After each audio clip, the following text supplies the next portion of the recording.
Welcome back friends. Life in layer में आपका स्वागत है। फ्रेंड्स, आज हम रेशो एंड प्रपोर्शन की नेक्स्ट क्लास करने वाले हैं, जिसमें हम बहुत इंपॉर्टेंट है और बहुत अच्छा एक कॉन्सेप्ट है जो आप बहुत अलग अलग तरीके से करते होंगे, पर मैं जो तरीका बताऊंगा वो बड़ा यूनिक है।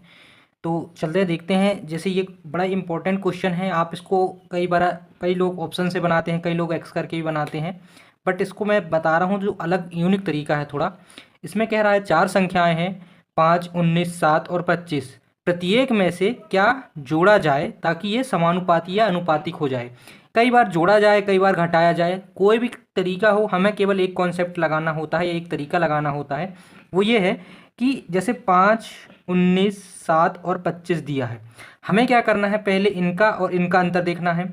एक को छोड़कर मान लीजिए आप, तो 25 में से 19 गया तो कितना बचा, 6, और 7 में से 5 गया तो कितना बचा, 2। यानी इसका रेशो क्या हो गया, 2:6। इसको और काट ले तो 1:3 है ना। ये आप जब कर लिए, इसी का अंतर आप लेते हैं और इसको हम रेशो में काटते हैं। अब हमें करना क्या है, 5:19 है और 7:25 है, और इसका अंतर कितना है आप अगर देखेंगे तो 14। इसका अंतर आप कितना है देखेंगे तो 18, 5, 18 और 7, 25, ठीक है। और 1:3 का अंतर कितना है देखेंगे तो 2 है। हमें क्या करना है, कोई भी एक संख्या को, चाहे इसके लिए इसको समान बनाना है। 14 प्राप्त करने के लिए हमें इस पे क्या जोड़, किसी एक को ले लो, आप इसको ले लो या इसको ले लो। अभी मैं फिलहाल इसको ले रहा हूँ, आगे चल के इसको भी ले लूंगा। कि 1:3 का है, इसका अंतर कितना है, 2 है। आप इसको अगर 14 बनाना है, इसके अंतर को समान अंतर बनाना है, तो इसको 7 से गुणा कर देंगे, तो इसकी वैल्यू क्या हो जाएगी, 7:21 हो जाएगी। बस इतना कर लिए, आपका काम हो जाएगा। 5:19 है, 7:21 है। अगर आप देखेंगे इन पे दोनों पे अंतर कितना आ गया, 2। यानी हम वो कौन सी संख्या जोड़ दें जिसको हमें मतलब जोड़ने पर समानुपात हो जाएगा, वो है 2। केवल आप इतना करना है, इसके अलावा आपको और इसमें कुछ नहीं करना है। अगर समझ पाए होंगे तो ठीक, नहीं तो एक बार और वीडियो देखिएगा। ये बहुत अच्छा कॉन्सेप्ट है, आप अगर समझना चाहें तो। एक क्वेश्चन ये भी है, इसी तरह का क्वेश्चन है। इसमें कह रहा है सबसे छोटी संख्या क्या होगी संभावित, 19, 16, 23 को घटाने पर प्राप्त, इसमें घटाने को बोला, प्राप्त संख्या सतत या समानुपाती हो जाती है। अब यहाँ ट्विस्ट क्या है, अभी तक हमें यहाँ पे पहले वाले में क्या दिया था, 4 संख्याएं दी थी, 5, 19, 7, 25। पर अब जब आप एक्स लगाते हैं तो आप जब 4 संख्याएं देती हैं तब तो आप कर पाएंगे। जब कभी 3 संख्याएं दे दे, थोड़ा सा घुमा के, जैसे एनटीपीसी 2021 में पूछा था ये क्वेश्चन, इसमें 3 संख्या ही दिया था। अब आपको पता है कि वो चतुर्थ अनुपात रेशो जो है, मैं आगे पढ़ाऊंगा उसको अभी, चतुर्थ अनुपात अनुपात रेशो के आधार पे इसको बनाया जा सकता है। सेम वही कॉन्सेप्ट लगाना है हमें, इसमें कुछ करना नहीं है अलग से। हमें क्या करना है, 16 दिया है, 19 दिया है, 23 दिया है ना। हमें क्या पता है, हमें पता है ये चतुर्थानुपात पूछा है, 16/19, 19/23 ये हो जाता है, हमें ये पता चल गया।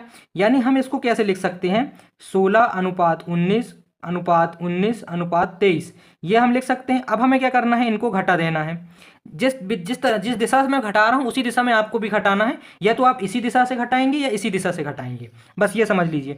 अब आप देखेंगे 23 में और 19 में अंतर कितना है, 4 का है, और 19 में और 16 में अंतर कितने का है, 3 का है।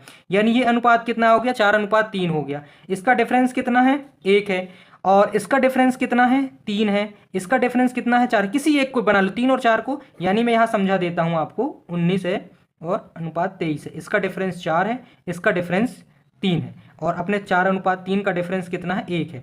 हम अभी भी इसी को बना लेते हैं, चलिए इससे बना लेते हैं अभी अपन। इसमें हम 4 का गुणा कर दें, जब 4 का गुणा कर देंगे तो हमारे पास क्या हो जाएगा, ये 19:23 तो ये है ही, 4×3=12 हो जाएगा, 4×4=16। इसको देखेंगे तो इसमें कितना हो जाएगा, 4×3=7, इसमें भी 7। यानी हम वो 7 जोड़ दें तो हमारा अनुपात क्या हो जाएगा, बराबर हो जाएगा। इसमें कुछ नहीं करना, केवल घटाना है। घटा घटा के पहले बार में आप इसको और इसका अंतर ले लो, फिर इनका अंतर ले लो, फिर इन दोनों अनुपातों का अंतर ले लो। क्लियर। ये चीज़ें बहुत आसान है दोस्तों। ये क्वेश्चन बनाने में आपको एक्स लगाना पड़ता है, फिर उसको बहुत लेंदी हो जाता है तरीका, पर जो मैं तरीका बता रहा हूँ ये तरीका ब्रह्मास्त्र है। आप इसको किसी भी क्वेश्चन पे लगा सकते हैं, क्योंकि अब क्वेश्चन ऐसे पूछने में, अगर आप पूछेगा तो इस तरह से क्वेश्चन पूछना थोड़ा कम कर दिया है। अब ये इस तरह से दिया है, इसमें चतुर्थानुपात का भी कॉन्सेप्ट लगाता है और ये समानुपात का भी कॉन्सेप्ट लगाता है। तो एक क्वेश्चन में वो 2 आंसर पूछना चाहता है। एक क्वेश्चन ये भी है, जब 2, 3, 30 और 35 में से प्रत्येक में x जोड़ा जाता है तो इस क्रम में प्राप्त संख्या समानुपात होती है। समानुपात का दूसरा सबसे बड़ा भाग क्या है, ये पूछा है। इसमें भी हमें सेम कॉन्सेप्ट लगाना है, 2:3:30:35 दिया हुआ है। हमें क्या करना है, हम 35 में से जब 3 घटा दें तो कितना बचा, 32, और 30 में से जब हम 2 घटा दें तो कितना बचा 28, यानी हमारा रेशो 28:32 हो गया। इसको हम 4 से 4 से काट दें तो 4 सत्ते 28, 4 8 32 हो गया, यानी इसका अंतर कितना है 1 है। ठीक है, 2:3, 30:35 है ना। इसका अंतर 1 है, इसका अंतर 5 है, इसका अंतर 7:8 है, इसका अंतर 1। अब हमें क्या करना है, दरअसल हमें पूछा क्या है, दूसरा सबसे बड़ा अनुपात। क्या ये बड़े अनुपात हैं कि ये बड़े अनुपात हैं? आपको स्पष्ट लग रहा होगा कि 30 एक बड़ा अनुपात हो सकता है। हमें केवल अंतर देखना है, तो हम इसको क्या कर लें, इसके अंतर को 5 के बराबर कर लें, यानी 5 के हम इसके बराबर क्यों नहीं कर रहे हैं, क्योंकि जब हम इसके बराबर करेंगे तो हमें अंतर मिलेगा नहीं। कर भी सकते हैं, ऐसा नहीं है। अगर यहाँ पे 2:3 है, 7:8 है, तो इसका अंतर देखेंगे 5 5, यानी x की वैल्यू 5 आ जाएगी, है ना। और यहाँ पे आप देखेंगे दूसरा सबसे बड़ा अनुपात क्या हो जाएगा 35। पहला हो जाएगा 35/5, वो 35 + 5 40। तीसरा हो जाएगा 3 + 5 8, और दूसरा हो जाएगा 5 + 2 + 5 7। ये अपनी वैल्यू हो जाएंगी। आप यहाँ से भी कर सकते हो, तो यहाँ से डायरेक्ट करने पे भी आ जाता, कोई दिक्कत नहीं है। मैं दोनों तरीके बता दिया। आप यहाँ नहीं भी करेंगे तो एक अंतर इनका दोनों का समान है, यानी हम सीधे यहीं से निकाल लिए x की वैल्यू क्या हो गई 5, यानी इसमें 5 जोड़ दें, इसमें भी, क्योंकि यहाँ पे जोड़ने के बाद बोला है, x जोड़ने पर बोला है, इसलिए हम यहाँ जोड़ रहे हैं। अगर यहाँ घटाने को बोलता तो हम यहाँ घटा भी देते।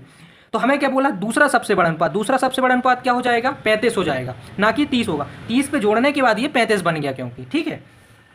एक क्वेश्चन ये भी है, मतलब और भी आगे क्वेश्चन है। ये मैं तृतीय अनुपात चतुर्थानुपात में बहुत बेसिक चीज़ों में नहीं बता रहा हूँ, पर इसी में से मैं आपको पूरी चीज़ें क्लियर कर दूंगा कि चतुर्थानुपात क्या होता है, तृतीय अनुपात क्या होता है।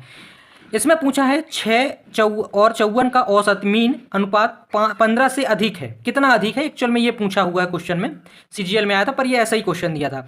इसमें हमें मीन या औसत का अनुपात होता है मध्यानुपात। मध्यानुपात में √a/b होता है, हमेशा आप ये याद रखिएगा। यानी √6 × 54 बराबर ये कितना हो जाएगा 9×45, 9 × 6 = 54। इसको अगर अपन तोड़ दें 54 को तो अंडर से निकालने के लिए, तो यहाँ 6 निकल गया, और 3 का स्क्वायर 9, 3 का स्क्वायर होता है 9, तो 3 निकाल दिए। 6 × 18 क्या आ गया अपना मीन प्रपोर्शन आ गया। अब ये 15 से कितना अधिक है पूछा है, तो ये 3 अधिक है ना, 3 अधिक है, तो अपना ये 3 आ गया। क्लियर है। इसके बाद इसमें पूछा एक क्वेश्चन है कि यदि P 8 और 20 का तृतीय अनुपात है और Q 3, 5, 24 का चतुर्थानुपात है, तो 2P + Q बराबर क्या मान होगा। इसमें मैं आपको तृतीय अनुपात चतुर्थानुपात में उम्मीद करता हूं कि आपने पढ़ा ही होगा कहीं ना कहीं, तो आपको बेसिक चीज़ें तो पता ही होंगी। मैं ये उम्मीद करता हूं वैसे आपसे।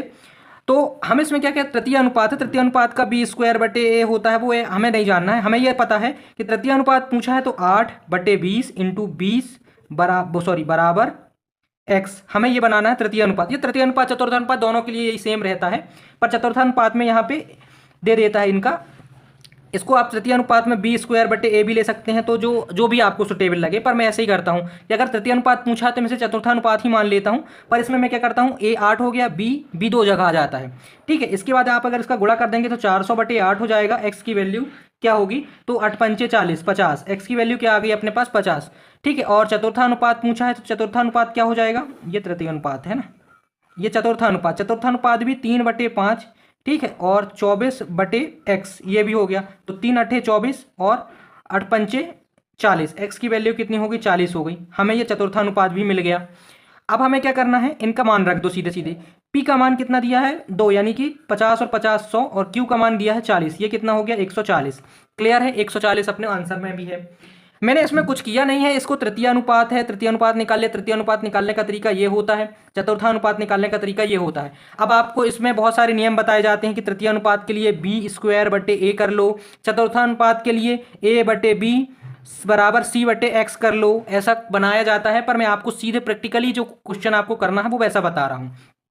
ठीक है। एक क्वेश्चन ये भी है, ये थोड़ा यूनिक क्वेश्चन मिला था, बट कुछ कठिन नहीं है इसमें, कि 2 का क्यूब है अनुपात 8 का 5.5 के उसमें है, स्क्वायर में है। इसी तरह से ये भी क्वेश्चन दिया। इसमें हमें करना क्या होता है, 2 का क्यूब कितना होता है 8 होता है। इसको हम क्योंकि इसमें अपने जो बेस हैं उनको बराबर ले लें। इसके बाद समानुपाती इसका कितना है 8 अनुपात -4.06/x ये दिया है। त्रियक गुणा इसमें कर दो आप।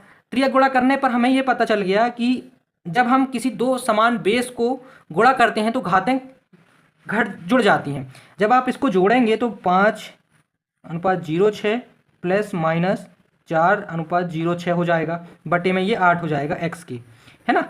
अब आप इसको जब घटाएंगे तो ये माइनस ब्रैकेट में आने के बाद क्या हो जाएगा, ये हो जाएगा 5:06 माइनस 4:4.06/8। इसका हो जाएगा ये 8, 1 बचेगा इसमें 8/8, यानी इसका उत्तर हो जाएगा 1।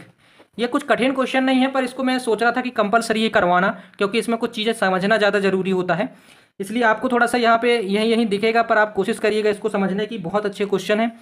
एक क्वेश्चन ये भी है, बहुत इंपॉर्टेंट क्वेश्चन है, एसएससी जीडी में आया था ये, जबकि ये एसएससी सीजीएल में आने लायक क्वेश्चन था ये। एक संख्या है 55, 50, 23 और 22 में से प्रत्येक में x में को क्या घटाया जाए पूछा है।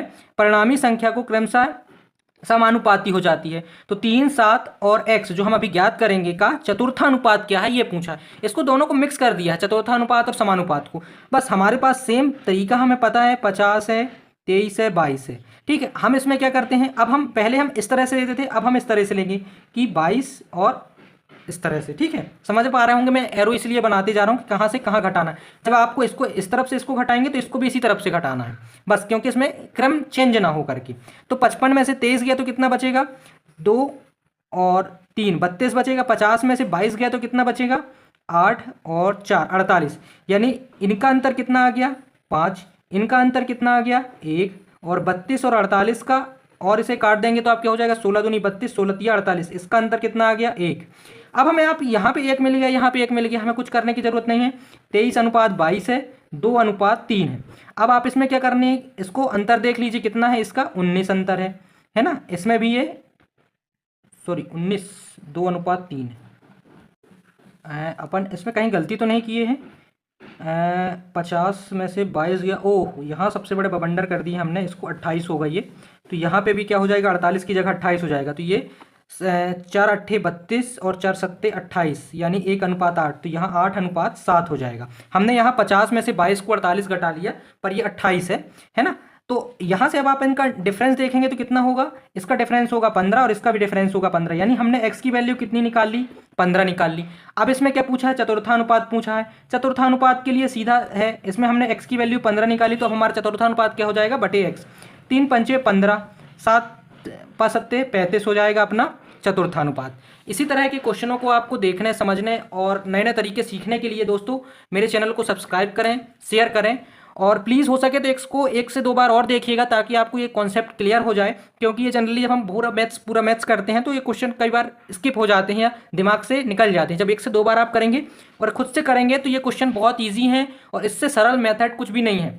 नहीं तो वो तो x + 5 बटे x - 5 बराबर क्या कुछ बताते हैं, वो मुझे भी नहीं पता। एक वो भी तरीका आता है कि इसको इसका गुणा कर दो पहले, फिर इसका गुणा कर लो, फिर इन दोनों को जोड़ दो, फिर इन दोनों को जोड़ने के बाद घटा दो। जब ये डबल डिजिट में आता है ना, तो वहाँ कैलकुलेशन करने में अपन को, यहाँ घटाने में इतनी गलती हो जाती है कई बार, जरा सी छोटी सी मिस्टेक आपका पूरा क्वेश्चन का आंसर बदल देता है।